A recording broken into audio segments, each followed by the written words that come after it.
Chickadee check. Yeah. Microphone check. Yep. Nate Tansman, my buddy. Give me a fist bump Oh, as we do. What's up, brother? Hey, man. It's a few days after New Year's. How was your New Year's? Let's get going. It was good, man. I just chilled out like normal, you know. I don't Yeah. really do a whole lot, but man, I really did not Pull this thing down a little bit. I really did not start the New Year strong, bro. Nate Tansman didn't start his New Year's strong. Man, I'm a little disappointed in myself. I had wasn't getting a lot of sleep. I was like sometimes I get in these modes where I'm like I start thinking way too hard, you know. I feel like that I'm feeding one beast to the other like we always talk about. And I was like right in between this like teeter-totter of like every day I'd wake up and I was a little out of my routine. I'd be like, dude, like this stuff's not gonna work. Like, come on, motivational speaker, like, like, second guess. you know, it's crazy because one bad thought. I feel like it's like the Spider-Man, like the Venom guy. Like he's either Spider-Man or he's Venom, dude. And I feel like the one bad thought just creeping into my mind is like throws me off so much. And I was like tired, so I started drinking these crazy energy drinks, and I was like, it's one serving is half a can, and I was drinking 2 cans a day, and I was just cracking them and drinking them, and it's like hella. That's a lot of caffeine. How much caffeine? like 600 milligrams of caffeine. That's way too much. Dude, plus having a cup of coffee at work, I was like, oh, this will help me. This will help me. This will help me. You know, I won't be tired. I won't be tired. I won't be fine. But it's like my thoughts and my lack of routine and my sleeping habit was making me tired. Like the first couple of days of the shoot, even till now, I haven't like made it all the way through the night without like waking up with anxiety, like thinking about like this isn't gonna work. Like my dreams are like becoming nightmares because I'm thinking negatively. Yeah, the what if you keep thinking you have to get into the ring with these negative thoughts, so you keep just bringing them back it was crazy. And even in that, it's been a week. I was drinking those 2 of those in coffee every day for a week. I created like this little need for it. Like I would wake up and the first thing I would do was crack one of those, like literally the first thing before water. That's how easy it is for our bodies as humans to get addicted to things. Dude, it was like 5 days. And I feel like I created this, like I said, this need for it, and it became routine, it became habit. Literally right out of bed, I would go to my car, crack one, come back in, and then do my routine. But I'm like, I created this little addiction in that 5 days.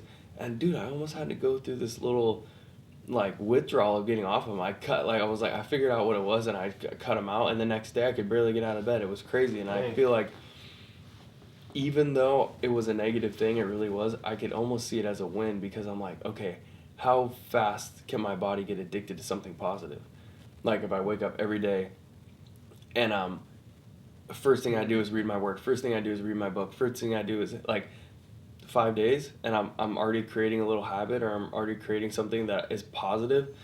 Yeah, man. So it's nice to flip that shit on itself, though. I do like that, where it's like, man, if I'm gonna be an addict of something, like let's let it be a good thing. Yeah, dude. Yeah, it's crazy. I was a little disappointed in myself, but I try to always tell myself, Rome wasn't built in one day. Like, you know, I always try to get I'm like so much done. Like, I have to be moving. Because if I'm not moving, I'm not getting anything done. And like I said, I created this little need, and I feel like needs are scary, like very scary. And I didn't like it. I didn't felt like I was like something was pulling on me,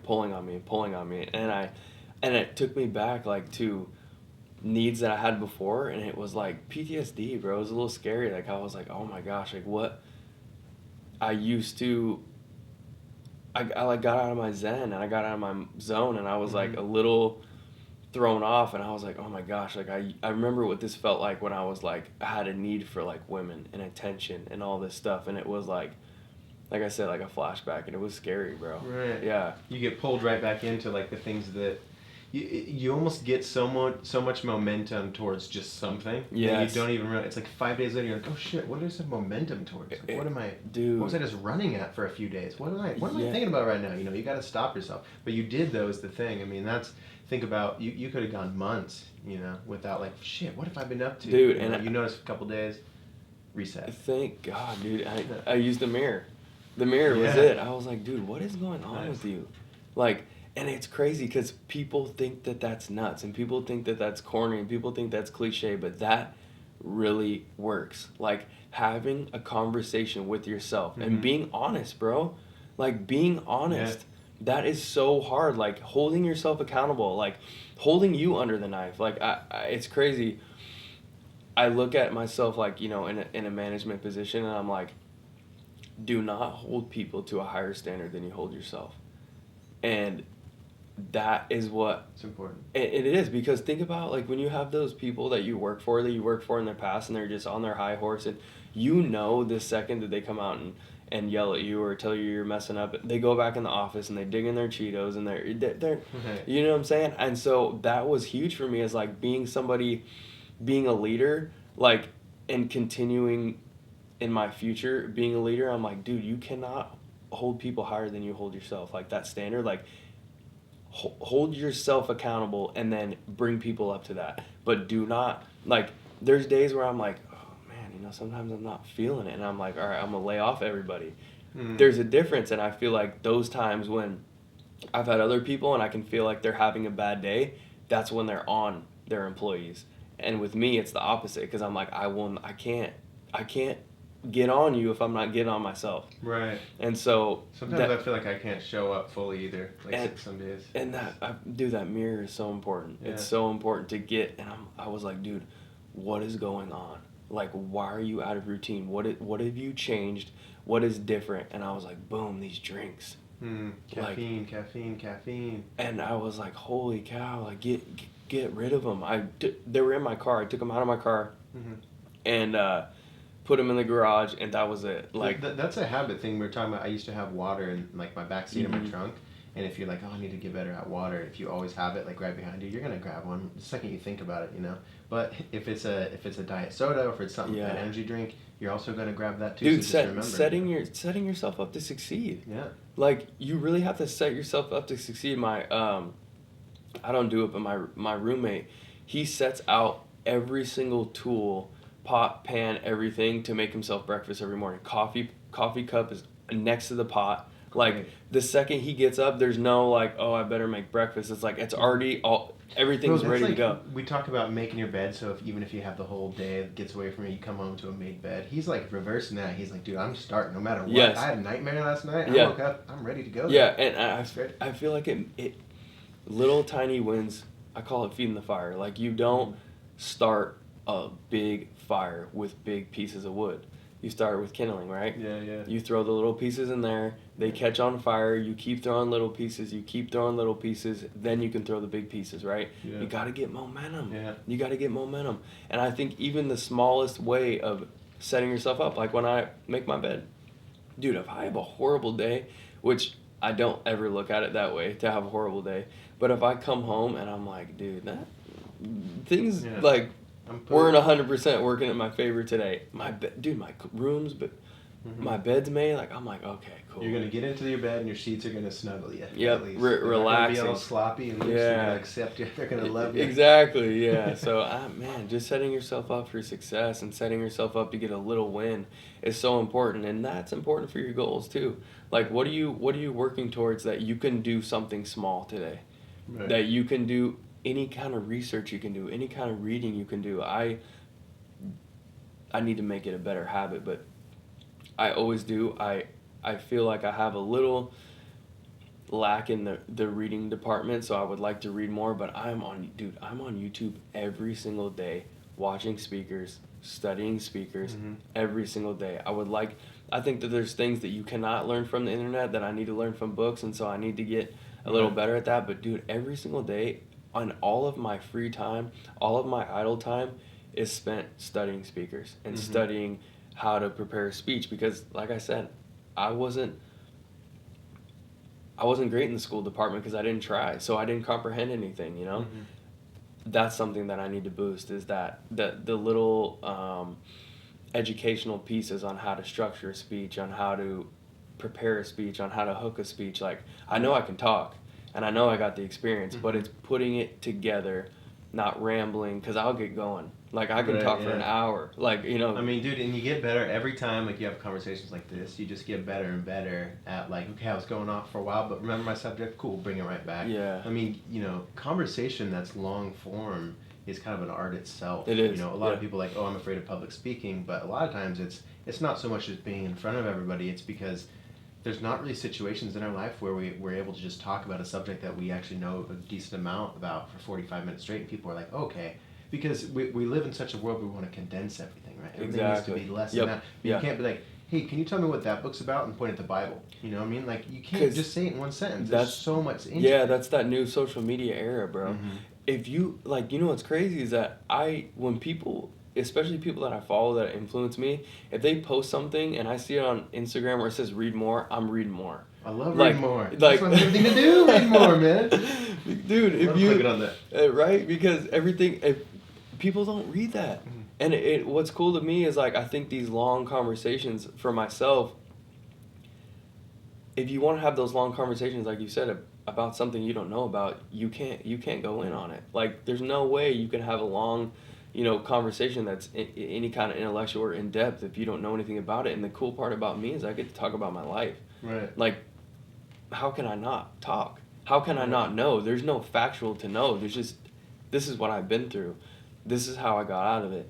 This is how, like, dude, I'm 28. Like, I was very, very, very close to entering my 30s in just a tornado. Like, and I feel like... Without, would you add to that, without realizing you were in a tornado? Just thinking, this is my life, or... And that's what I think what would have scared me is I think I would have gotten older, and I think I would have been like, well, I guess this is it, which I've never believed in. Like, I had to, like, really, really get to know myself and go back and, like, I've heard, people use this analogy about knowing athletes, knowing their stats, knowing people, but you don't know yourself. Like, how do you react? Whew. Like, think about it. Like, everybody knows, like, oh, LeBron does a spin move and he blah, blah, blah. How do you react if someone steps on your foot? Like, Yeah. and are you going to hit him? Like, Right. people are like, I don't know what happened. I blacked out. That's because you don't know yourself. Yeah. You are unpredictable and you don't even know Dude, that. Shay and I talk about this. This is a moment that I really want to push on with the podcast. Is how do you even notice that you're doing these things in that moment? Like okay, you walk out to your car every morning and you grab the handle and you get to the car. Like, you don't remember grabbing the handle, you just do it. You just it's do it. What you do. Self-awareness and being you- present. Yeah, you got to practice these things, and it's something that like there's at certain times you can get people who are like, oh shit, all of a sudden I'm like noticing everything I'm doing, and that's a good thing. But I think that's what a lot of the things that we're talking about are, you have to notice that first initial, like, you got to notice when you're doing these things, and then from there, not beat yourself up. From there, you notice it. It's okay and to say, know. like, oh, okay, I can improve. I just noticed I was doing that thing. Now I can think differently. And if you're in an overly emotional state, don't try to make the big plans. You're in an emotional state. Notice it. Be like, cool, I need to revisit this later when I'm a little more calm. You know what's really hard? And I find there's a fine line between, especially with all this new generational, like, everything's growth, everything's this, everything, don't accept the bad things, blah, blah. Where's the line of, like, when people say, I saw myself getting angry, but I ignore it because I don't want to say that I'm angry? And then how do you fix that if you refuse to put light on it? And I think that's what was going on with me, is I was like, oh, I'm not an angry person, I just get angry. But where's the difference there? You know what I'm saying? Right. Like, how do you differentiate that, and then how do you fix that? You really do have to accept it. Like, you have to pull it in and then let it go.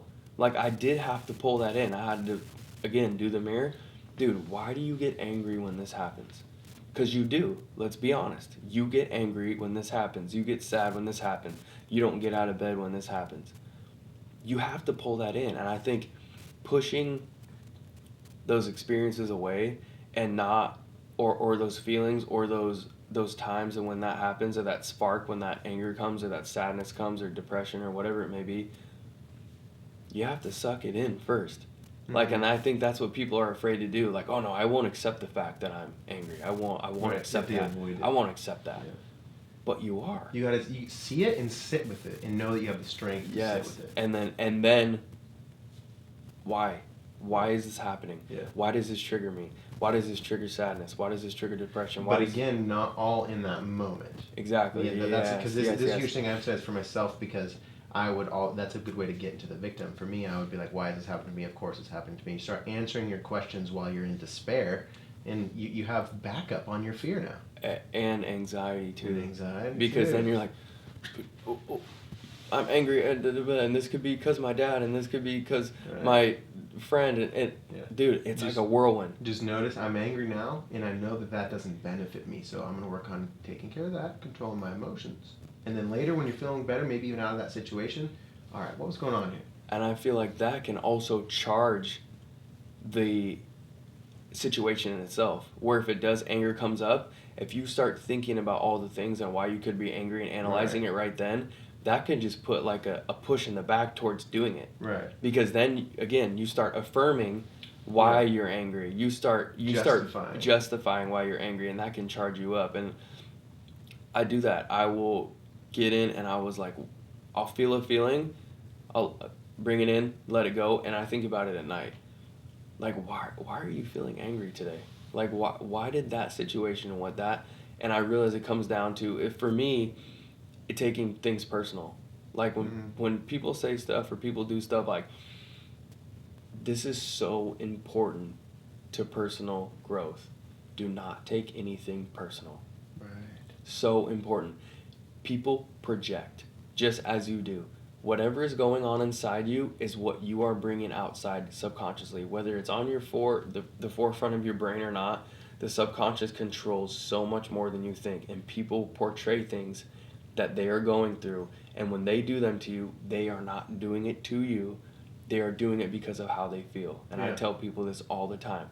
Do not take anything personal at all. Because then what you start doing is you start sucking in all these punches. Right. Boom, boom, Dude. all these opinions, right? Yeah. And it starts to mold you into a different person. It starts to change you. Like, well, if everybody's angry, then forget it. Like, I'm not going to be nice. Like, you accept that you got to be this now. Yeah, I had this conversation with a friend of mine the other day. Like, if you start sucking in opinions and you care what people think, and I think it's important to, in a sense, to, especially people that you care about, like, I want to care I want to make them proud, but you have to be yourself. Like, if you care what people think and you suck in an opinion each day, like, and you're tailoring your life towards what people think, you are no longer yourself, and you are a mixture of a bunch of different people, and then you become a person that does not exist. Right. Yeah, you become an emotion, right? You get angry. And then when you hold on to that emotion, it becomes a mood. And then when you're in a mood for so long, that's your personality now. And at some point, you don't wake up out of it, right? You don't even realize that that's what you're doing. Outside influences can be, and that's why I feel like being purposeful and being